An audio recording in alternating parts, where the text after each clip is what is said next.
यशपाल कुंडल जड़ा प्रत्याशी मेरी कॉन्स्टिट्यूएंसी और यशपाल कुंडल की जड़ी कॉन्स्टिट्यूएंसी मेरा ख्याल है एक लौका जिहा पहाड़ के कन्नै लगता हा, रलता मिलता हा। और उत्थों के लोग जड़े इनकी सारी गल सुनाते हैं और मैं कई बार चक्कर भी लाया काफ़ी, इन्हें कोई कसर नहीं छोड़ी। मैं हूँ बड़िया गल्लां सिफत करेंगे तो क्या गल है, लेकिन जिस वेले मैं सोचा कि यशपाल कुंडल एक नौजवान आदमी है और मेरी भी कॉन्स्टिट्यूएंसी जड़ी है वो रामगढ़ है, रिजर्व है। मिगी काफ़ी लोग आख्या कि MLA साहब तुसें भी लोगों का अच्छे काम किए दे और तुस भी इत्थे खड़े हो जाओ, पर यशपाल कुंडल का भी काम देखा, इन मेरी खलासी नहीं छोड़ी। मगर मगर रोज़ फोन ऑन मैं आख्या भाई गल क्या है, आखन लगा चाचा गल है भई अगर अस दो जने कट्ठे चलचे तो क्या मौज होग।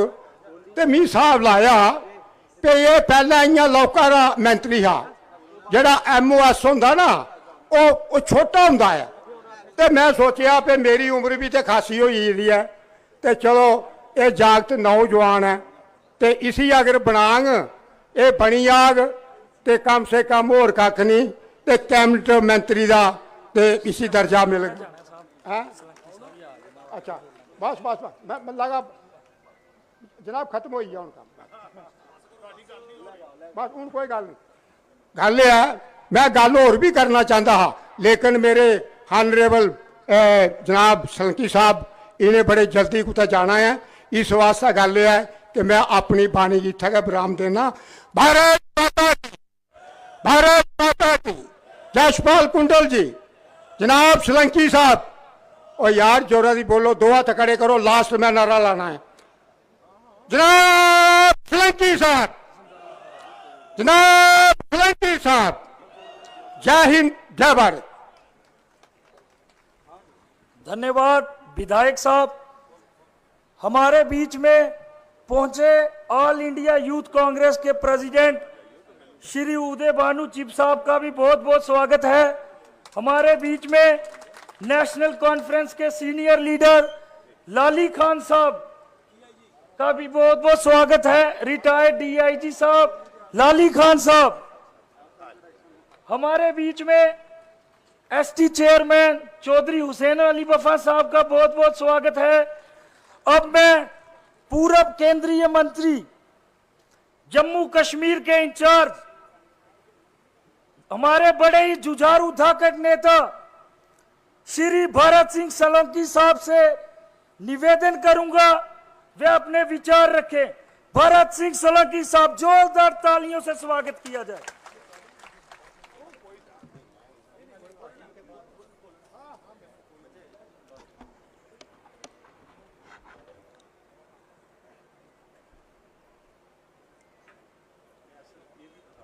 आज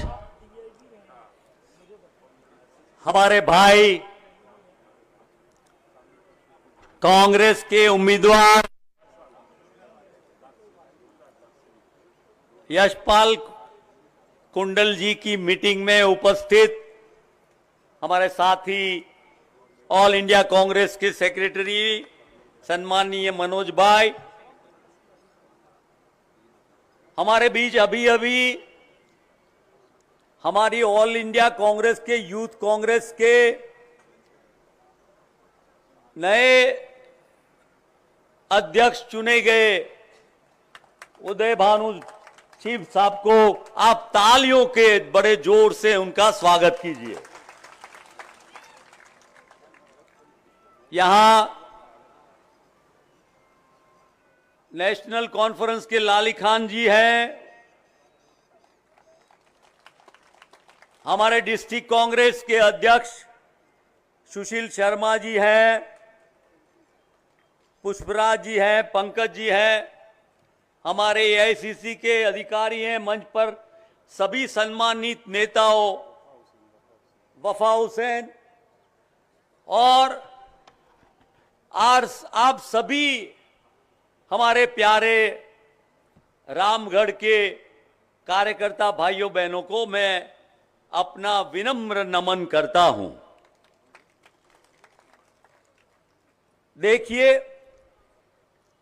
आज हमारे बीच हम जिसकी राह देख रहे हैं, हमारे ऐसे नेता जिनका नाम कांग्रेस पार्टी के नेता के लिए ही नहीं, पूरे देश के नेता और दुनिया में जाने वाले, दया करुणा प्रेम, लोगों को नफरत छोड़ो भारत जोड़ो की बात करने वाले, नफरत के बाजार में मोहब्बत की दुकान करने वाले राहुल जी की हम सब वेट कर रहे हैं। मैं आपसे प्रार्थना करता हूं, गुजारिश करता हूं। मैं यशपाल जी को पूछ रहा था कि ये हमारे भाई बात कर रहे हैं, मुझे तो डोगरी आती नहीं, आपको मुझे सिखानी पड़ेगी तो ही मेरी आपकी बात ज्यादा जमेगी। पर बोले आप रामगढ़ में रह जाओ। मैंने कहा ये तो सोने में सुहागा है, रामगढ़ में राम का भाई भरत आपको वंदन करने आया है। ये चुनाव बहुत ही महत्वपूर्ण है, इसलिए कि आपका नुमाइंदा आपका प्यारा है, दो बार असेंबली में चुन के आया है, बड़े विकास के काम किया है, लोगों से दिल से जुड़ा हुआ है, प्यार से आपके काम करता है। लेकिन जो घड़ी है जम्मू कश्मीर को खुश रखने की, आबाद करने की, शांति की, अमन की, ये मौका हमें आज 10 साल के बाद मिल रहा है। आप लोग तो कांग्रेस के साथी हैं, भाई बहन हैं, पर बाकी हमारे जो लोग अड़ोस पड़ोस की सीट पर हैं, उन सबको ये पैगाम, ये संदेश लेके आपको जाना है। ये इसलिए है कि भारतीय जनता पार्टी वाले लोग तरह तरह की बातें करके लोगों को गुमराह करते हैं। अभी आपके बगल में योगी जी आके गए, प्रधानमंत्री नरेंद्र भाई आके गए, अमित शाह आके गए, राजनाथ सिंह आके गए।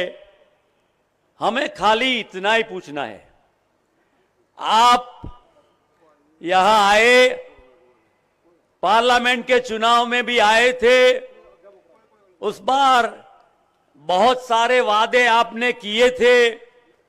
अब ये जम्मू कश्मीर की असेंबली के चुनाव में आप आए हैं, तो इतना ही पूछना कि आप क्या कुछ हमारे जम्मू कश्मीर के लोगों के लिए कुछ लाए हैं। हमने ये देखा कि ये सालों में, 10 सालों में हमने क्या खोया, क्या पाया, तो जवाब यही मिलता है, हमने सब कुछ खोया, कुछ नहीं पाया। ये भारतीय जनता पार्टी के राज में, ये आपका जो एलजी है, एलजी कहते हैं, गांव में तो ज्यादा इस बात को समझते नहीं कि एलजी क्या होता है। जो एलजी ने पूरे जम्मू कश्मीर को कब्जा करके रखा है, न काम पूरी तरह से, न डेमोक्रेसी है, न कोई बात है, पर ये भारतीय जनता पार्टी वाले आके तरह तरह की बातें आपको गुमराह करने के लिए कहते हैं। हम उनको ये पूछते हैं कि आप ये रामगढ़, ये सांबा जिले के युवान जो पढ़ाई लिखाई कर चुके हैं, क्या उनके लिए कोई रोजगार की बात आपके पास है? बातें तो बड़ी करते, कहते हैं 5 लाख जॉब देंगे,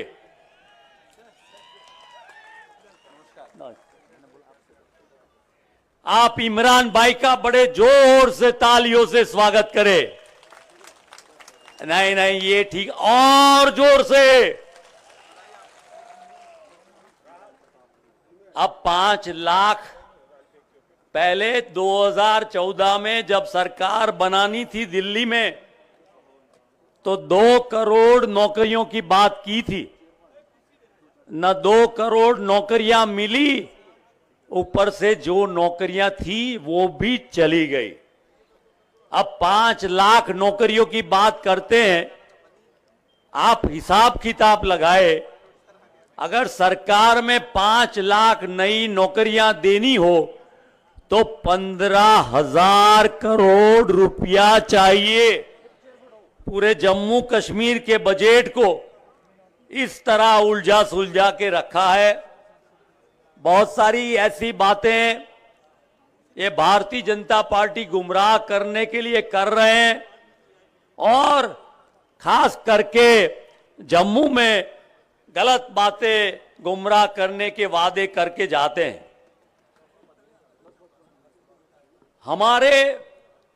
मैं तो गुजरात से आता हूं, जहां से ये 2 आते हैं। कौन? मोदी और अमित शाह। और दूसरे 2 कौन? अदानी और, आपके मुंह से आवाज नहीं आ रही है, अदानी और। अब ये देश चलाने आए हैं कि देश लूटने आए हैं? हमें देश की सेवा करने वाला हमारा नेता राहुल गांधी, उसका नेतृत्व चाहिए, जो जम्मू कश्मीर की जनता बड़े प्यार से दिलार से उसको दे रही है। राहुल जी को टेररिस्ट कहा, उनके भाजपा ने नेता ने कहा जबान काटेंगे। इंदिरा जी की तरह अब क्या भाषा करते हैं। दूसरों को नसीहत देने वाले, कभी भारतीय जनता पार्टी के किसी नेता का नाम अगर किसी ने ले लिया तो उसको पुलिस पकड़ लेगी, कानूनी कार्यवाही करेगी, उसके घर वालों को परेशान करेगी, पड़ोसी अड़ोसी को परेशान करेगी, रिश्तेदारों को परेशान करेगी। और अगर बड़ा नेता होगा उनका भाजपा का और किसी ने थोड़ा नाम लिया तो कानून बदल के भी उसको परेशानी करने में कोई कमी नहीं छोड़ेंगे। न संविधान में विश्वास करते हैं, न जनता में विश्वास करते हैं। वो यही चाहते हैं कि ये उनका एलजी का रूल बना रहे और वो ताकत से आपको दबाते रहे और आपकी बात चलाते रहे। मैं आपके बीच ज्यादा बात नहीं करते हुए मैं एक ही नारा लगा के आपसे प्रार्थना करके बैठूंगा कि आप सब मेरे साथ जोर से बोलिए, बाबा सिद्ध गौरिया की, बाबा सिद्ध गौरिया की, बाबा सिद्ध गौरिया की, बाबा चमलियाल की, बाबा चमलियाल की, बाबा चमलियाल की। आप सबको विनम्र प्रणाम के साथ धन्यवाद। जय हिंद। धन्यवाद आदरणीय सोलंकी साहब। हमारे बीच अभी आपने शायद पार्लियामेंट में सुना होगा, इमरान भाई जी पहुंच गए हैं। हम इनका वेलकम करता हूं। और इनसे पहले मैं हमारे रिटायर्ड डीआईजी इसरार खान, जिनको लाली खान से बड़ा पुकारा जाता है और हमारे सांबा एसएसपी भी रहे हैं, ये नेशनल कॉन्फ्रेंस के बहुत वरिष्ठ नेता हैं। मैं 2 मिनट के लिए कहूंगा कि ये भी अपने विचार रखे। लाली खान जी।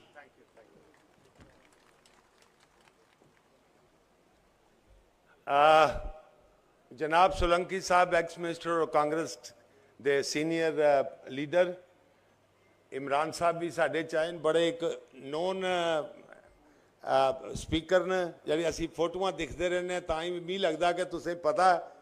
मैं वैसे मिक्स होइए बोलांगा, दोनों जवान ते बबल गुप्ता साहब हो गए, अपने यशपाल कुंडल जी हो गए, ते तुहानू सारिਆਂ ਨੂੰ मेरा आदाब। तुसी शायद मैनू देखते होगे 2011, 12, 13, 14 तक मैं तुहाडे डिस्ट्रिक्ट का SSP सां। कदे बाबा चमलियाल हुंदे सां, किधरे मेरा ख्याल मैं उन्हें भट्टी साहब नूं देखिया, दूजिਆਂ ਨੂੰ देखिया। और रिटायरमेंट के बाद जड़ा मैं फिर नैशनल कॉन्फ्रेंस च आया और नैशनल कॉन्फ्रेंस तो लैके तो इस वेले मैं कॉन्स्टिट्यूएंसी इंचार्ज हाँ विजयपुर का, जी बिल्कुल नाल तुहाडे जुड़दी है और वो तुहानूं असीं जिता के देंगे। ये मेरा तुहाडे नाल वादा है। ये सीट मैं गंगा नूं हरा के तुहानूं दसांगा कि 12 दिन काम करके मैं जित के दसांगा तुहानूं सीट। मैनूं सिर्फ 12-14 दिन होए जदों दी मैं इहनूं राजू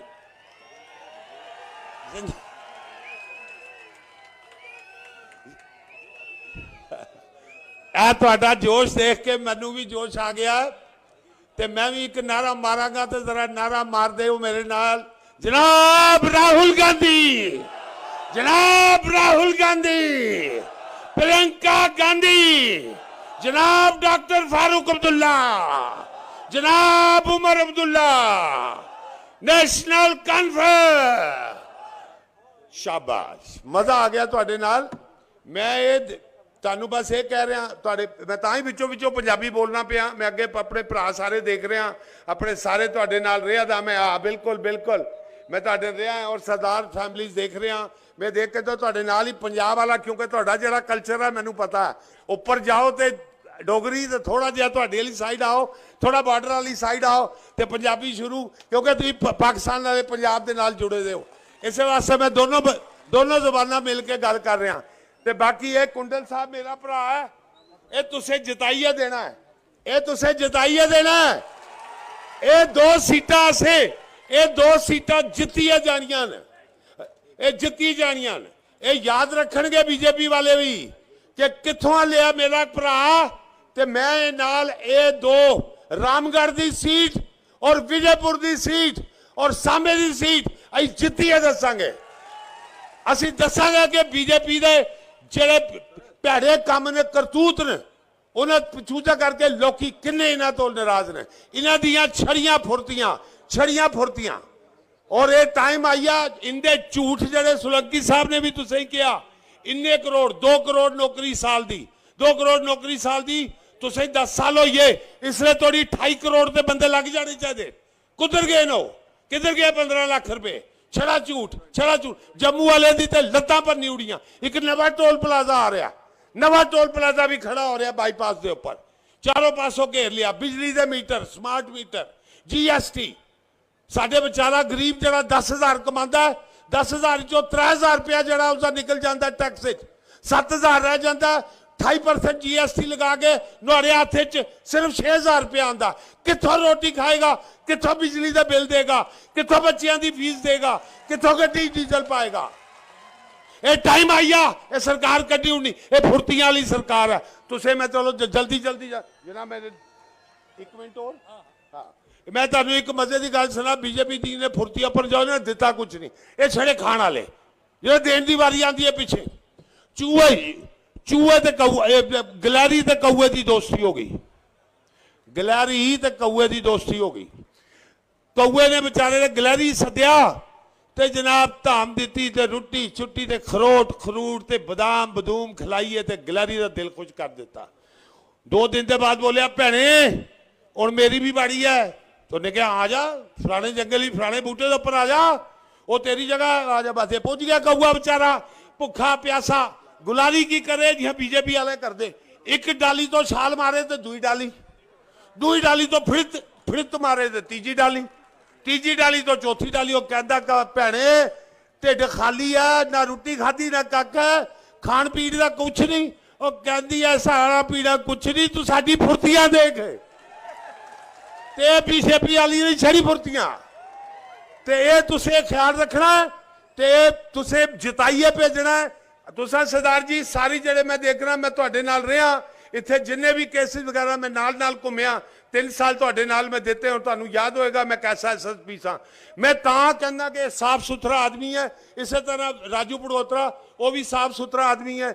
इस दे बाद उमर साहब का जलसा है 2:30 बजे छड्डी खूही के उपर। इत्थों निकलिए राहुल गांधी साहब नूं सुनने के बाद मैं तुहाडे सारे नाल बेनती करदा ते टाइम मिले तो उधर आओ तो तुहानूं होर भी मैं जोक सुनागा तो होर भी मजेदार गल्लां करांगा। तुहाडा सब दा बहुत बहुत शुक्रिया, बहुत बहुत शुक्रिया। Thank you very much. बहुत बहुत शुक्रिया लाली खान साहब। हमारी बहन गुरबचन कुमारी राणा जी, वो अभी अभी न्यूज आई है, वो आई है, मैं उनसे रिक्वेस्ट करूंगा कि वो प्लीज स्टेज पे आ जाएं। एक्स मिनिस्टर गुरबचन कुमारी राणा जी, मैं उनसे विनती करूंगा कि प्लीज स्टेज पे आ जाएं। पहले अभी अभी हमें सूचना मिली है कि मेरी बहन गुरबचन कुमारी राणा जी आई हैं, तो मैं कहूंगा कि प्लीज उनको नीचे जाएं और उनको स्टेज पे लाएं।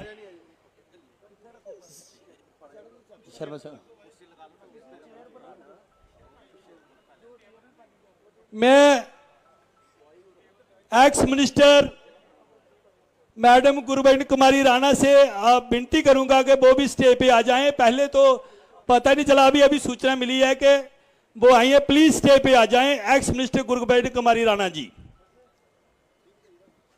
अभी मैं सोलंकी साहब से रिक्वेस्ट करूंगा, हमारे सरपंच विजय कुमार चौधरी को हार पहनाकर उनको कांग्रेस में ज्वाइन करवाएं। श्री सोलंकी साहब जी।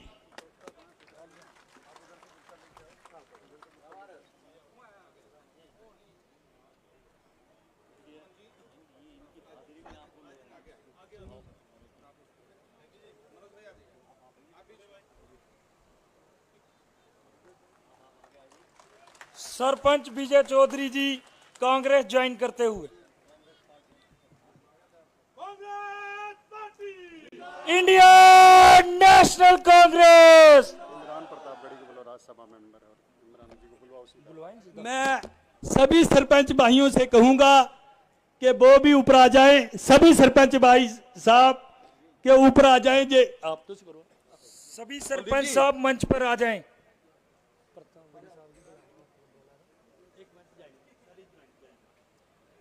मैं सभी सरपंच साथियों से निवेदन करूंगा वह मंच पर आएं।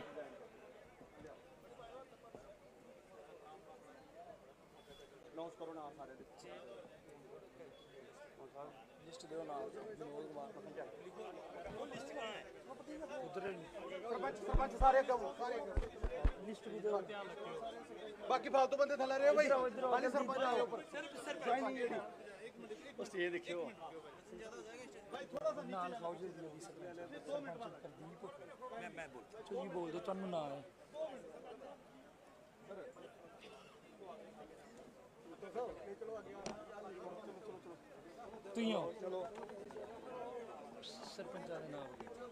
जे सरपंच साहब सभी कांग्रेस का दामन थाम रहे हैं। मैं सभी का वेलकम करता हूं कि सभी सरपंच जो है वो कांग्रेस का दामन थाम रहे हैं। मेरा भी फोटो है भाई। India national Congress, India national Congress.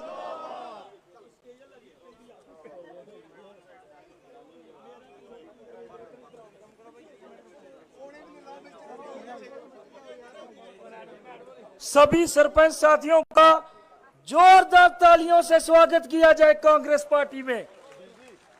India national Congress.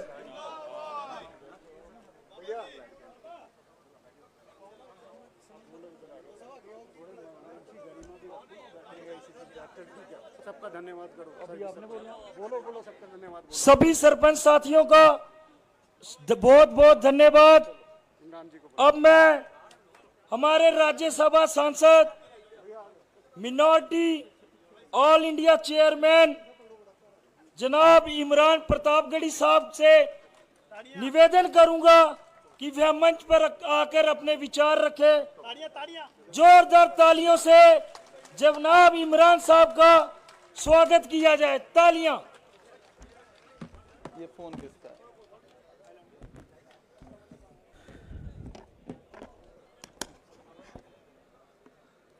Shri बाबा सिद्ध गोरिया जी, श्री बाबा चांबलियाल जी और राजा हरि सिंह जी की ऐतिहासिक धरती पर मेरी आंखों के सामने बड़ी तादाद में मौजूद रामगढ़ के जिंदा दिल बुजुर्ग, माएं बहनें, नौजवान साथियों,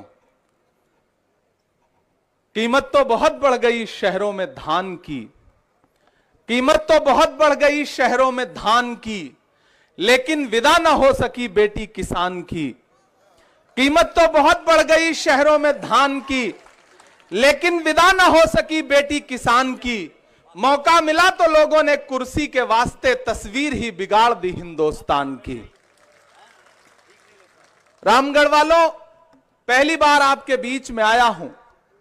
आदरणीय भरत सिंह सोलंकी जी, हमारे एआईसीसी के इंचार्ज, मनोज यादव जी, हमारे को in charge, Indian National Youth Congress के हमारे नवनियुक्त अध्यक्ष उदय भान जी,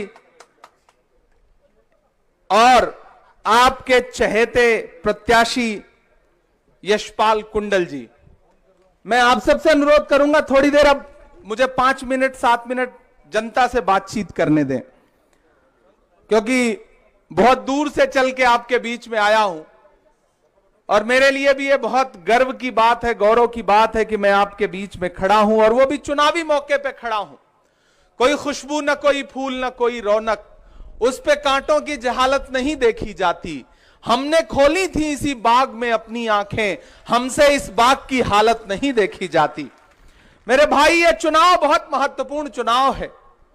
आने वाले दिनों में आपको ईवीएम बूथ पर जाना है और न सिर्फ रामगढ़ के भविष्य का फैसला करना है, बल्कि जम्मू कश्मीर के भविष्य का भी फैसला करना है। यह चुनाव बहुत महत्वपूर्ण चुनाव है। दो विचारधाराएं हैं। एक तरफ वो खड़े हैं जो चाहे दिल्ली में खड़े होकर के बोले या जम्मू में खड़े होकर के बोले, सिर्फ झूठ बोलते हैं, सिर्फ झूठ बोलते हैं।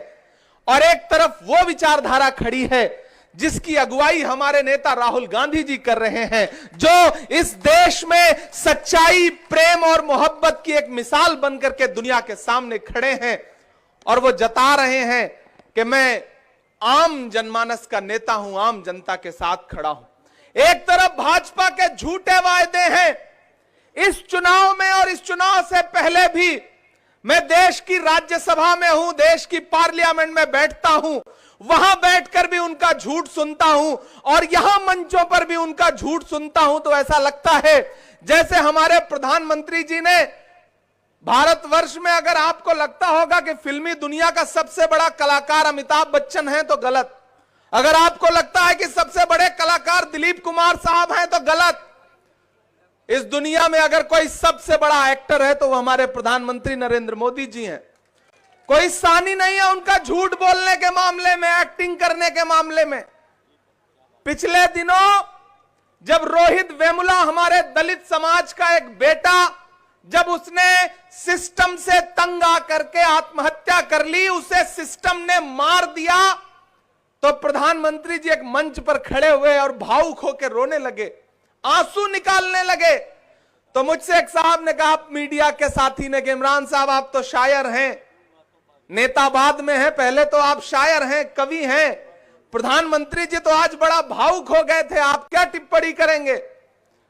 तो मैंने कहा, भाई मैं तो शायर हूं, मैं तो बस एक शेर सुनाऊंगा कि वो अब तिजारती पहलू निकाल लेता है, मैं कुछ कहूं तो तराजू निकाल लेता है, मैं इसलिए भी तेरे फन की कद्र करता हूं, तू झूठ बोल के आंसू निकाल लेता है।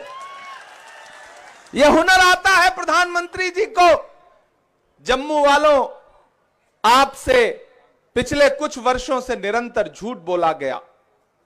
मैं यहां खड़ा होकर के, मैं बहुत युवा हूं, आपके बेटे की तरह हूं, आपके भाई की तरह हूं।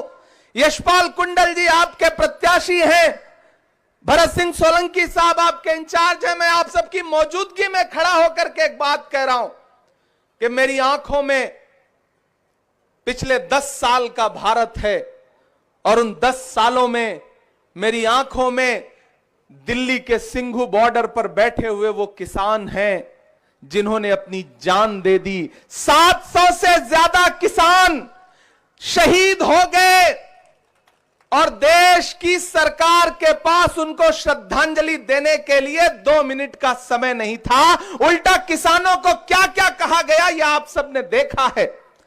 नारा लगा करके आए कि बहुत हुई महंगाई की मार, अब की बार मोदी सरकार। यह नारा याद है आपको?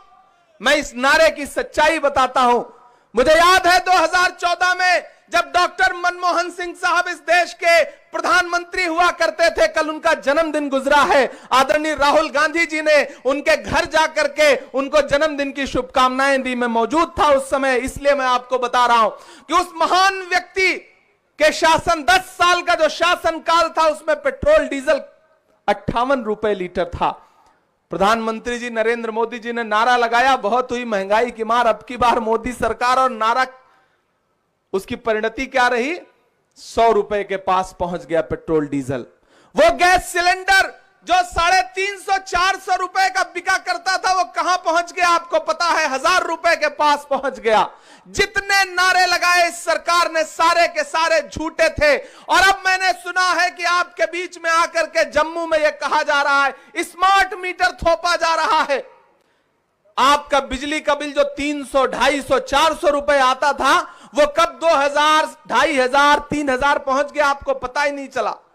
राहुल गांधी जी एक बहुत अच्छी कहावत सुनाते हैं कि जब कतरे को आपकी जेब काटनी होती है तो वो आपका ध्यान दूसरी चीजों में भटका देता है और नीचे से आपकी जेब काट लेता है। इसी तरह से स्मार्ट मीटर के नाम पर आपको जो लूटने की साजिश की जा रही है, यहां भरत भाई बैठे हुए हैं, ये खुद गुजरात से आते हैं। गुजरात में स्मार्ट मीटर का प्रोपेगेंडा नहीं चला, लेकिन जम्मू कश्मीर पे थोपने की साजिश चल रही है। यह चुनाव इस बात को तय करेगा कि आने वाले दिनों में आप अपनी जेब कटवाने के लिए तैयार हैं या जेब का पैसा बचाने के लिए तैयार हैं। यह धन्ना सेठों की सरकार है। अगर आप इस गफलत में हैं कि आम जनता की सरकार है तो नहीं, यह किसानों के नहीं है, यह नौजवानों के नहीं है। मैं उत्तर प्रदेश से आता हूं, मेरे पड़ोस में, मैं गांव से आता हूं, मेरे पड़ोस में वो बच्चे हैं जो सुबह 4 बजे उठते हैं, सेना की भर्ती के लिए तैयारियां करते हैं, अपना खून पसीना बहाते हैं, सपना सजाते हैं कि आने वाले दिनों में हम भारत की सेना का हिस्सा बनेंगे और सरहद पर जाकर के सीमा की सुरक्षा करेंगे, देश की सुरक्षा करेंगे। लेकिन इस सरकार ने उन नौजवानों के सपनों को कैसे मटियामेट किया है कि उनको बता दिया कि आप अब अग्निवीर बनोगे 4 साल के लिए।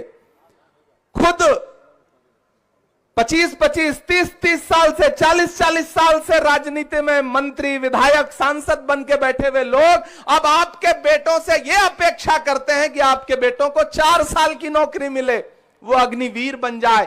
ये न किसानों के हैं न नौजवानों के हैं, यहां मातृशक्तियां बैठी हैं, महिलाएं बैठी हैं।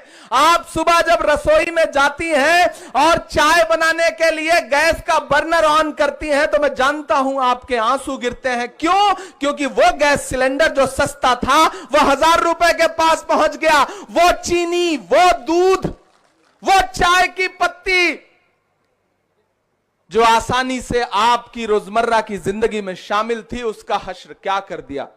और ऊपर से नारा लगाया। प्रधानमंत्री जी कहते हैं कांग्रेस वालों 70 साल में किया क्या। मैं एक दिन पार्लियामेंट में था, सामने प्रधानमंत्री जी भाषण दे रहे थे, बोले बताओ कांग्रेस वालों तुमने 70 साल में क्या किया। मैंने सोचा मैं खड़ा होकर बताऊं, तब तक खरगे जी पलटे, बोले इमरान मत बताना, जो बताओगे ये उसको भी बेच देंगे, इनका काम सिर्फ बेचने का है। मैं तो यहां रामगढ़ में खड़ा होकर के भाजपा के लोगों से कहना चाहता हूं कि अरे भाजपा के साथियों, आप कहते हो कि 70 साल का हिसाब दें कांग्रेस वाले।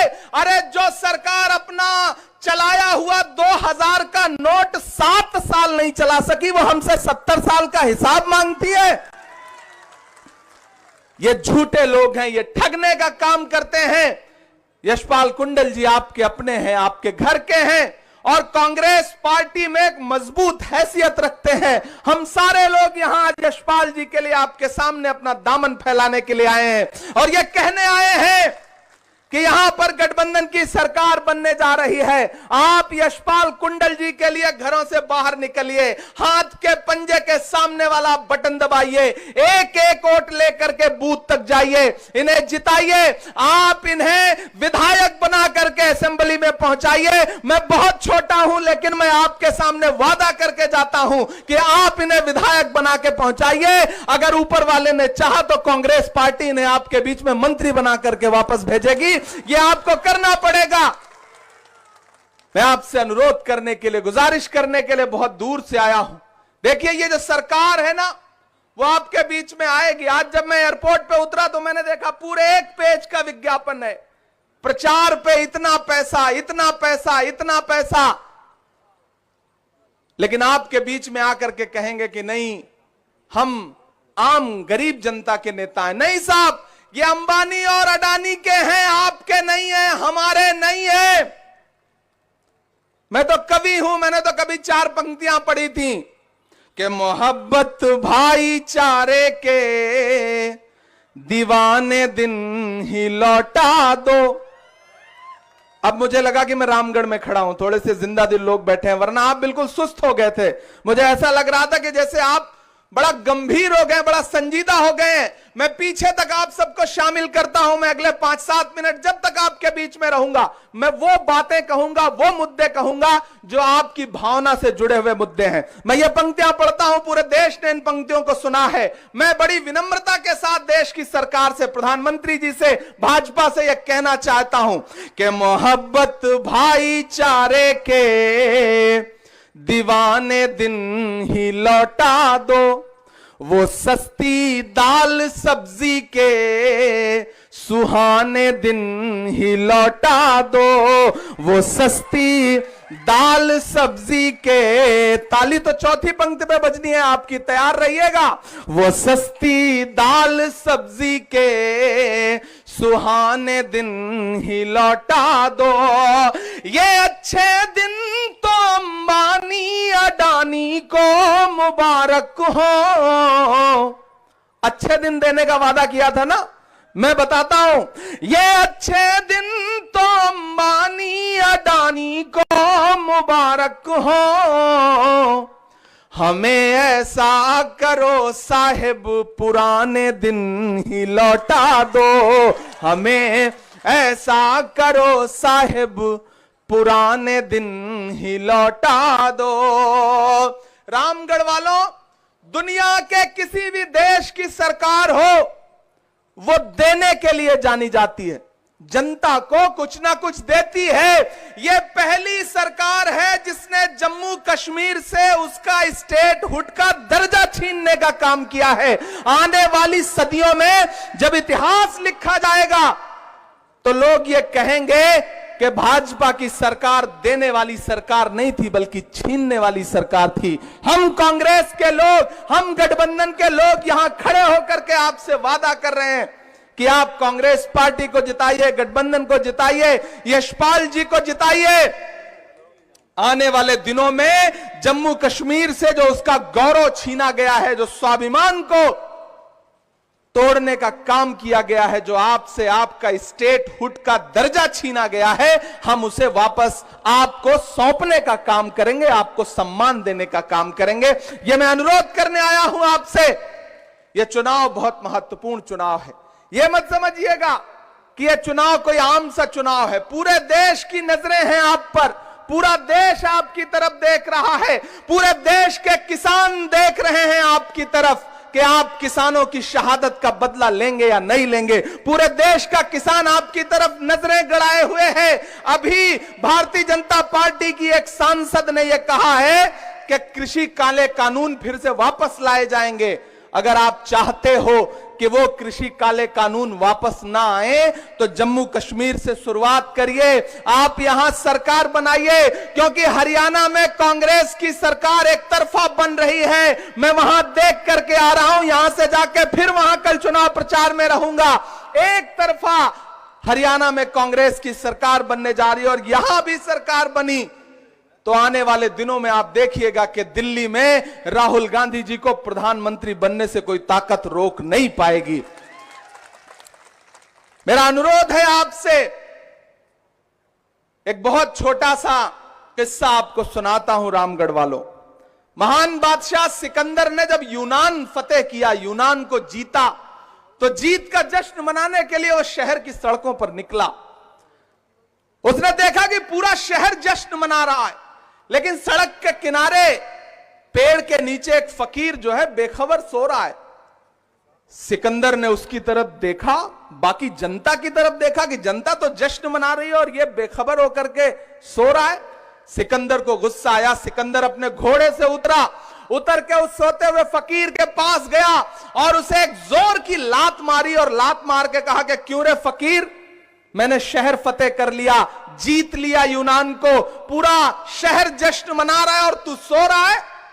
उस फकीर ने उनींदी आंखों से सिकंदर की तरफ देखा और देख करके कहा कि शहर फतेह करना बादशाहों का काम है, लेकिन लात मारना गधे का काम है।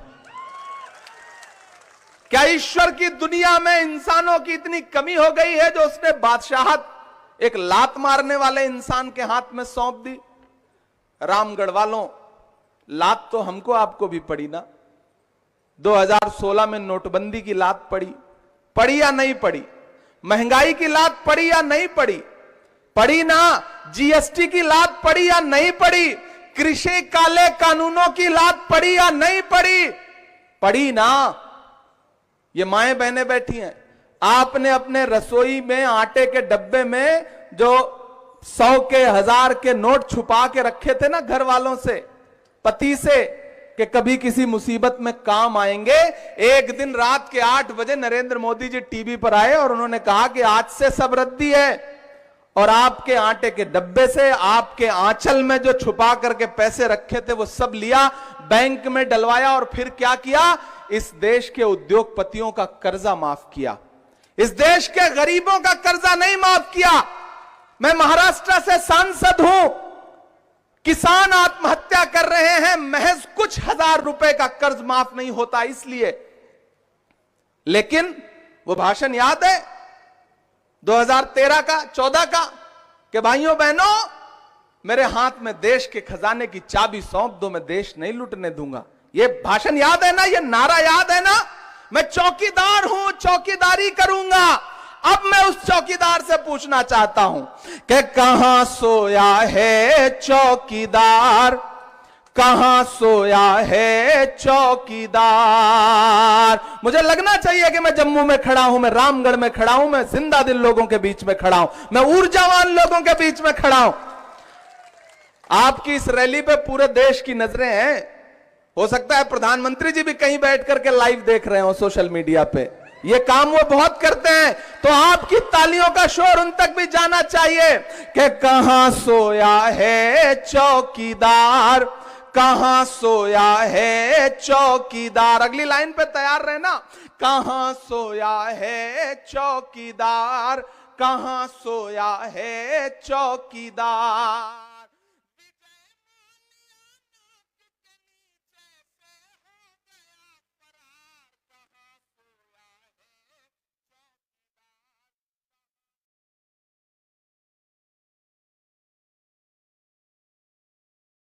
कीमत भी 1000 के पार, कहां सोया है चौकीदार, कहां सोया है चौकीदार। के चाय बेचने वाला पूरा भारत बेच रहा है। सही बोल रहा हूं या नहीं बोल रहा हूं? सही बोल रहा हूं या नहीं बोल रहा हूं?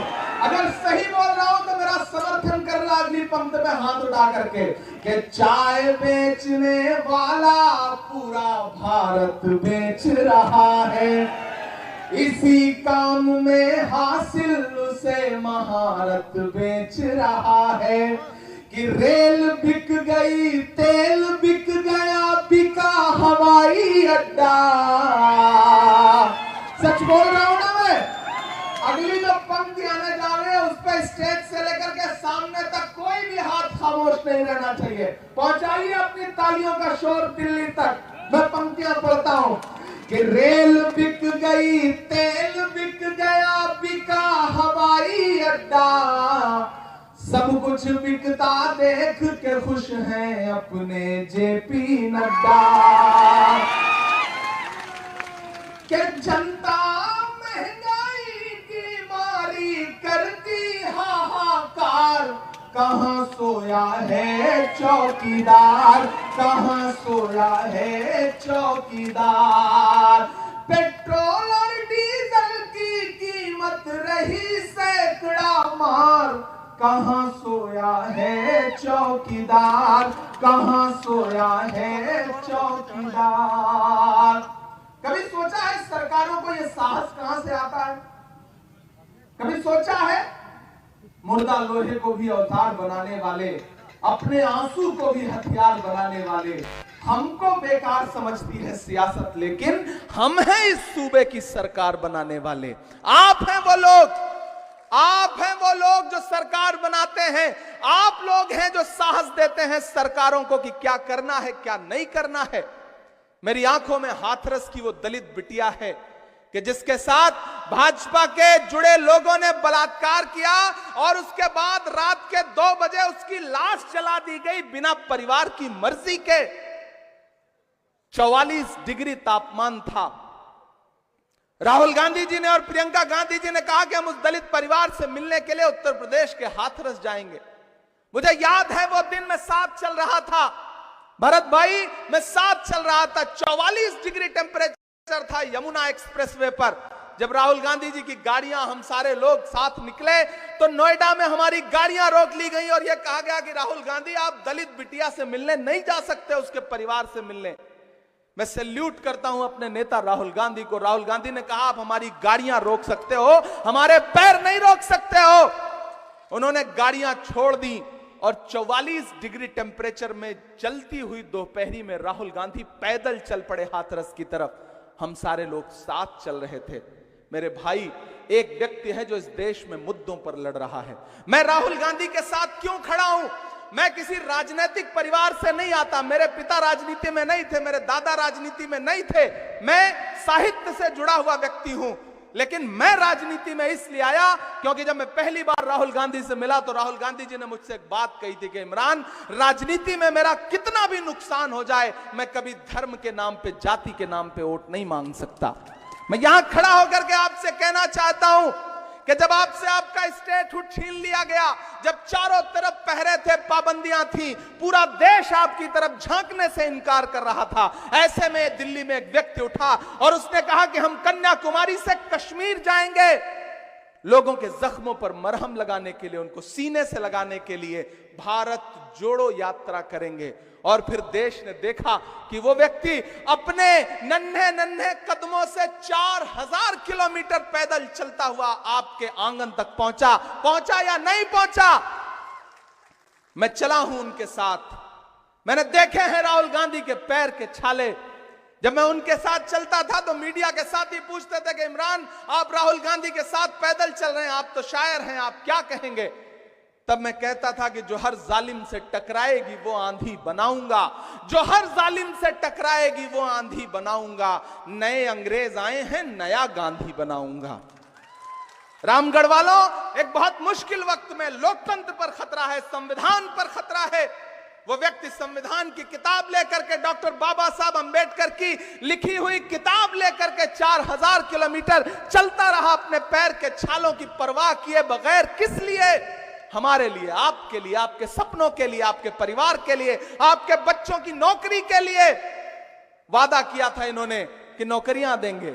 2 करोड़ नौकरियों का वादा किया था प्रधानमंत्री जी ने दिल्ली में, और जम्मू कश्मीर में भी आके नौकरियों का वादा किया था। लेकिन वादा किया गया था उजालों का, क्या हुआ? जन्नत के उन हसीन हवालों का क्या हुआ? शाहों की सैर के लिए रास्ते तो बन गए, लेकिन हमारे पैर के छालों का क्या हुआ? कोई सुध लेने वाला है? नहीं है। लेकिन कांग्रेस पार्टी क्या कह रही है? अपनी नौकरी, अपना हक। जैसे ही यहां पर सरकार बनेगी, हम जम्मू कश्मीर के युवाओं को 1 लाख नौकरी देने का काम करेंगे, यह कांग्रेस पार्टी कह रही है।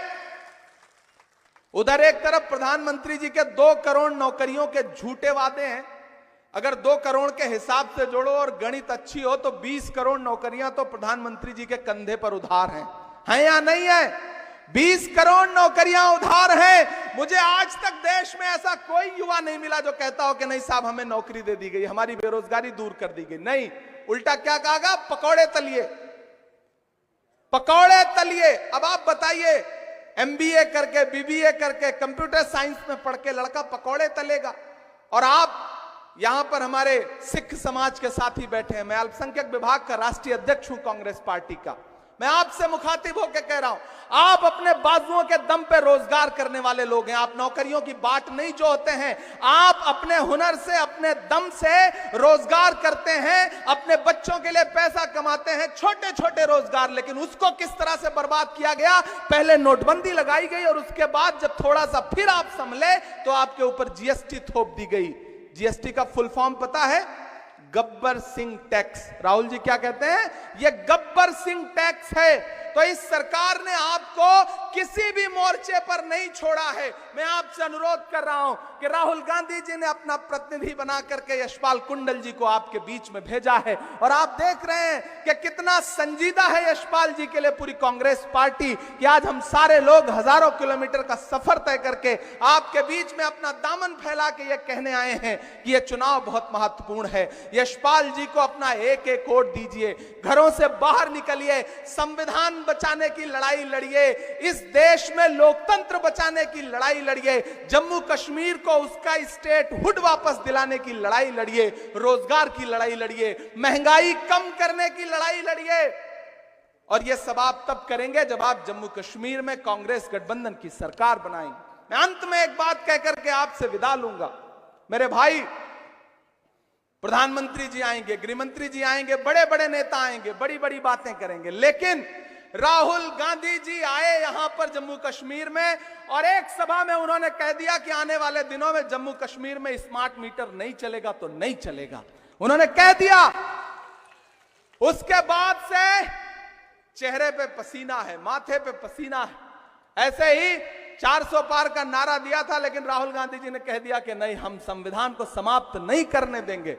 और परिणाम आपने देखा कि राहुल गांधी जी का दम था कि प्रधानमंत्री जी को अपने तमाम मुद्दों से पलटना पड़ रहा है। अग्निवीर के मुद्दे पर भी राहुल गांधी जी ने कहा है कि सरकार को यू टर्न लेना पड़ेगा। इस देश के युवाओं के सेना में जाने के सपने को कोई सरकार कुचल नहीं सकती है। इस देश के किसानों के सपने को कोई सरकार कुचल नहीं सकती है। कांग्रेस उसकी रक्षा करेगी, लेकिन आपको भी एक काम करना पड़ेगा।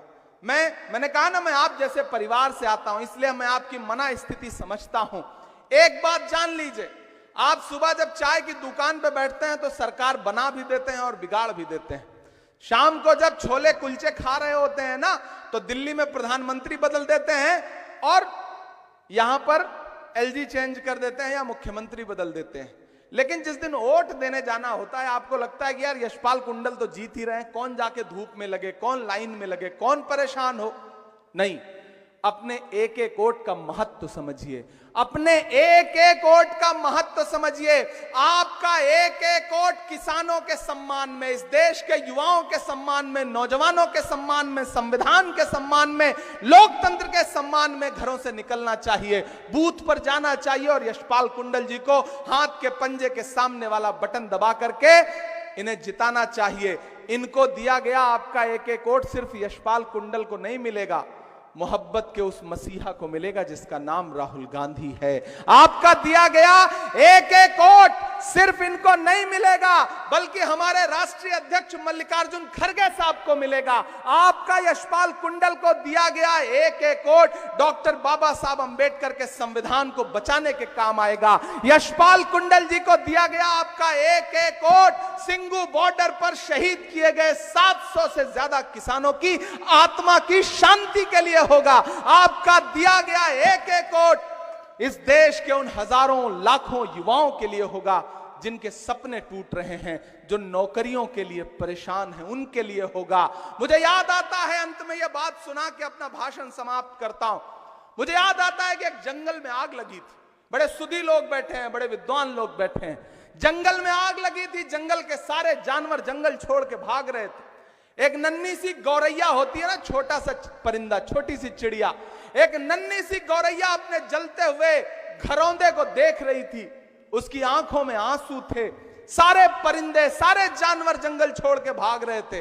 एकाएक उसके अंदर पता नहीं कहां से साहस आया, वो उड़ के पड़ोस के एक जंगल में तालाब था, उस तालाब पर गई और तालाब में अपनी चोंच डाल के जितने बूंद, 2 बूंद 3 बूंद पानी आ सकते थे, वो पानी अपनी चोंच में भरा और उड़ करके दहकती हुई आग के ऊपर आई और आग के ऊपर आके अपनी चोंच का पानी छोड़ दिया। फिर गई, फिर चोंच में 2 बूंद पानी लेके आई, फिर गई, फिर आग के ऊपर आकर के अपनी 2 बूंद चोंच का पानी छोड़ दिया।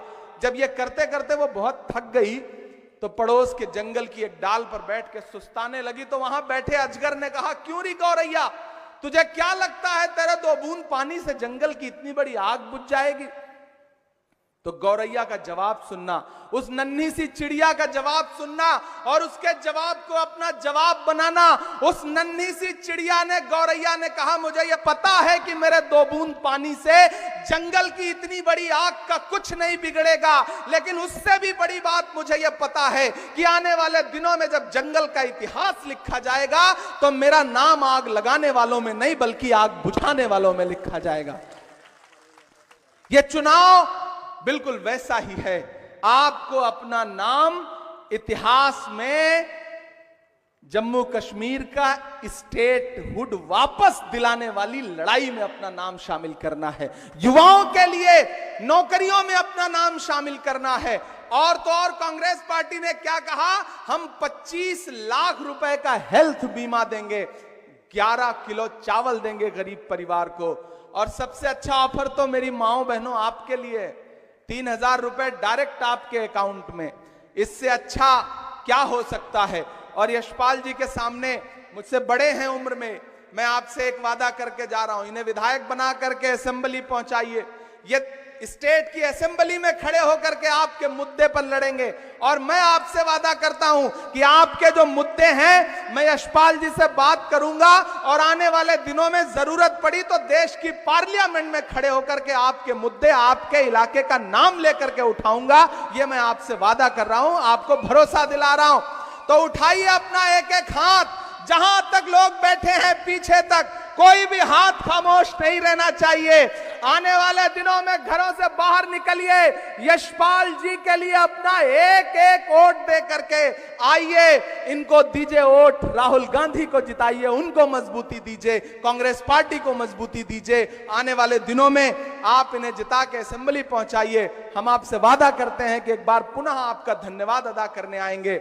और एक आपको घोषणा भी करता हूं मेरे भाई, चूंकि मेरा आज बनी में कार्यक्रम लगा हुआ था, 2 सभाएं, मुझे बसंतगढ़ शायद जगह थी, वहां जाना था। लेकिन आप मौसम देख रहे हैं, मौसम की वजह से चौपर नहीं उड़ सकता था। हम मजबूर होकर के बाई रोड भाग करके किसी तरह, हमारे स्टेट चेयरमैन है राजेंद्र सिंह नत्थू भाई, उनके साथ आए। राहुल गांधी जी का भी जहाज नहीं उड़ पाया क्योंकि मौसम इतना ज्यादा खराब है कि इजाजत ही नहीं मिली। न तो चौपर उड़ने की इजाजत है, न तो हवाई जहाज, उनका स्पेशल प्लेन उड़ने की इजाजत थी।